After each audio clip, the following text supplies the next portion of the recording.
The dump truck backs up to the fence line and raises its bed. 12 tons of rejected poultry feathers start sliding out at once.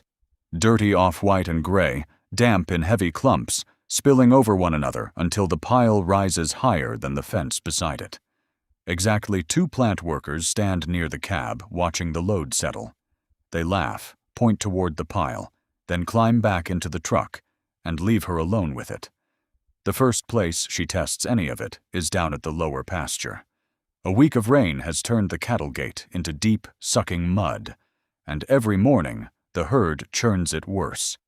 She carries an armload of feathers down and spreads them across the worst section the way she'd use straw or wood chips. The idea fails almost immediately. On the next crossing, hooves drive the loose feathers straight into the mud, and by evening the entrance is softer, slicker, and more torn up than before. Then she notices one narrow strip tight against the gate post. Her boot sinks everywhere else, but when she steps on that strip, the ground barely moves. She leans harder. Still solid. She slides a shovel under the edge and pries up a whole piece. Instead of crumbling, the mud comes up as a dense slab with flattened feathers locked through it. She bends it in both hands, but it holds together while cattle keep sinking into the soft ground only a few feet away. That is the part she cannot explain. She spread the same feathers across the whole gate, yet only this one strip turned hard. Before she uses another load, she needs to find out whether that slab happened by accident, or whether she can make the same thing happen somewhere else on purpose. She carries fresh feathers to a second patch near the gate, lays a plank across them, and walks her weight back and forth over the board, trying to force the loose material down the way the original strip had been packed. By the next morning, the test has failed. The patch is still soft, and her boot sinks into it like the rest of the muddy lane. So she tries more pressure. She spreads another fresh strip and guides a few cattle across it several times, using the animals to repeat the same kind of load that formed the hard section by the post.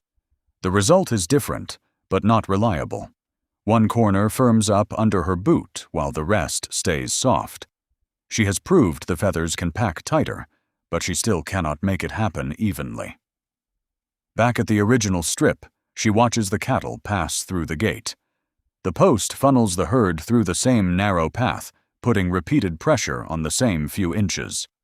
That patch was not formed by one heavy step. It was built by the same pressure landing there again and again. Instead of waiting for the herd to repeat that process, she decides to hold the pressure in place herself. Behind the barn are old boards and a stack of cinder blocks, enough to make a crude press without building anything complicated. She packs a thick layer of feathers between 2 boards, stacks the blocks on top, and leaves it under weight overnight. The next day, the loose pile has become a flat, dense piece that stays together when she lifts it from one edge. She carries it back to the muddy gate. It holds under her boots and barely moves when the utility cart rolls across it slowly. Then the herd comes through for evening feeding. Hooves strike from different angles. The piece slides sideways. One corner folds under, and within a few passes, the whole thing tears apart across the mud. By the next morning, she is back at the gate, gathering what the herd tore apart. Most of the pressed feather material is buried in hoofprints and mud, but one chunk has been kicked clear of the traffic and left flat on a bare slope beside the fence. A hard rain comes through that night. When she checks the area again, water has cut a shallow groove through the exposed dirt around that scrap, but the ground directly beneath it is still flat and intact. The piece had been useless under cattle. Sitting where nothing could step on it, it had done something completely different. She carries another pressed piece to a bare patch farther across the property, where rain already cuts the soil. She lays it across the slope, pins it down, and leaves the cattle out of the test entirely. After the next storm, most of it is still holding, but one edge has lifted just enough for water to get underneath, peeling the material back and carving the dirt below it. She presses the edge down again and weights it with rocks, knowing the patch is temporary. There is another problem sitting back at the barn. She has only made a couple of usable pieces, and pressing each one between boards takes most of a day. Against 12 tons of loose feathers, her homemade setup suddenly looks very small. She sorts out a usable batch, removes the obvious sticks and debris, rinses it, and spreads it across a tarp to dry. Once it is clean enough to handle, she bags the feathers and takes them to a small non-woven mill outside town. At the mill, the feathers are chopped into shorter fiber and blended with a supporting fiber so the equipment can form a stable web. That loose blend feeds through the line, where rows of needles repeatedly lock the fibers together until a dense, continuous sheet rolls out the other side. She pulls several feet across the mill floor and works the edge between her hands. It is wider, stronger, and far more uniform than anything she managed to press in the barn. Now she has enough consistent material to test something bigger. What she still does not know is what running water will do to it once it leaves her property. The mill-made roll goes back to the same bare slope she tested before. She pulls it across the ground in one piece, covers the whole patch without the thin spots and weak seams of her homemade slabs, and pins the edges down in minutes, instead of spending most of a day making another piece. When she returns to the mill for the remaining rolls, the owner remembers a local farmer who had recently asked about erosion blanket material. A drainage ditch beside his field road keeps cutting deeper after heavy rain, and a contractor had already quoted him a commercial erosion blanket job, but the price was more than he wanted to put into that stretch. She drives out to look at it. The ditch runs beside the road with bare banks, old washouts, and a culvert carrying runoff from higher ground. The farmer is skeptical, but the damage is already there, so he agrees to let her cover one of the worst sections as a trial. They unroll the feather material along the ditch and stake it into the soil. What took her nearly a day to cover with crude hand-pressed pieces now disappears under a continuous sheet in less than half an hour. A light rain leaves the trial intact. The next storm is different. Runoff fills the ditch, and water pours from the culvert hard enough to keep the channel moving through the night. By morning, most of the installed stretch has held, but directly below the culvert, the mat has been peeled loose and shoved downstream, leaving a fresh gouge of bare soil where the concentrated flow hit. She picks up one torn section and follows the damage back toward the pipe. The closer she gets to the outlet, the deeper the cut becomes, until she is standing beside water, still driving into the exact spot that tore everything apart. Most of the ditch survived. One point took all the force, and that was where the whole test broke. Every torn edge leads back to the culvert. She and the farmer stack fieldstone below the outlet, so the water hits rock before it reaches a fresh section of mat staked just beyond it. The stones are rough and uneven, but they break the single hard stream into several smaller paths. Nothing about the repair is proven. The rock is sitting where the last storm did the most damage, and the next hard rain will decide whether it is enough.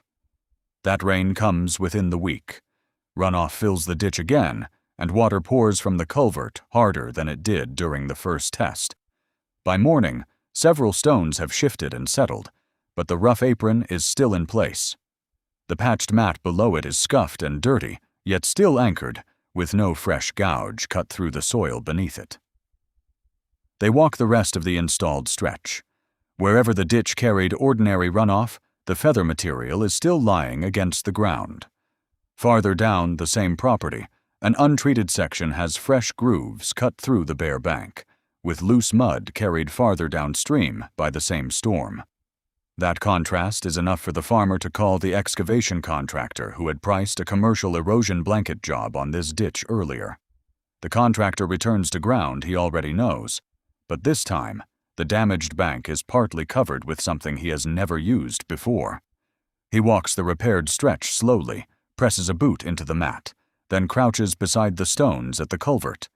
After that, he crosses to the untreated bank, studies the fresh cuts, and comes back to the material again.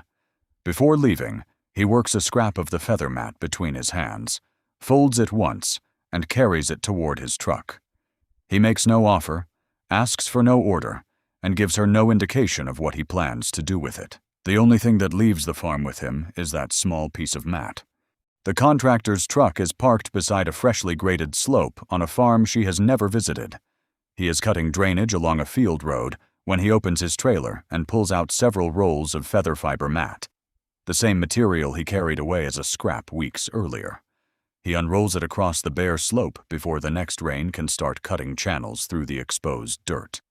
The edges are staked down, while the farmer who owns the ground watches from beside the road. The farmer walks over and runs a hand across the material.